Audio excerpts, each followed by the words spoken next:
Welcome to our channel. Today we how to authorize your Bitly for branded links and analytics, detailed guide step by step clearly.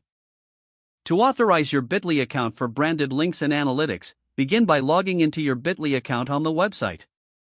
Once logged in, navigate to the settings by clicking on your profile icon in the top right corner. In the drop-down menu, select Settings to access your account settings. On the Settings page, look for the Branding tab located in the left sidebar. Click on the Branding tab to proceed to the branding options. Here, you will see the option for Branded Short Domain.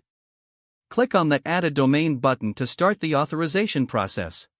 You'll need to enter the custom domain you wish to use for your branded links. Make sure the domain you want to use is properly registered and owned by you. After entering the domain, you will receive instructions for verifying your ownership. Follow those instructions carefully, which may include adding a TXT record to your domain's DNS settings. Log into your domain registrar's website where you manage your domain's DNS records. Add the provided TXT record to your domain's DNS settings. Once the TXT record has been added, return to the Bitly settings page and click on Verify. Bitly will check for the TXT record. If the verification is successful, your domain will be authorized for branded links.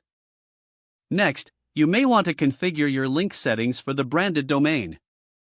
Choose the default settings for your short links, including the link format and customization options. Save your changes to apply your preferred settings. To analyze the performance of your links, navigate to the Analytics section from the main dashboard. Here, you can track metrics such as clicks, traffic sources, and engagement. Make sure to periodically review your analytics for insights on your branded links.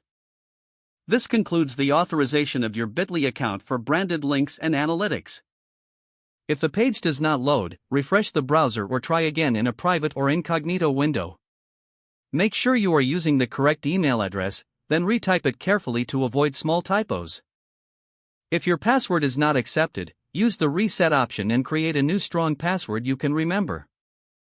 Check your spam folder for verification or security emails, then complete any requested confirmation steps.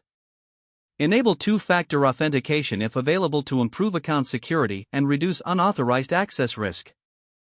After signing in, review your profile details so your contact information and settings are accurate and current. If you see an error message, note it down and try again after restarting your device and internet connection. Don't forget to like this video and subscribe to our channel for more step-by-step tech guides.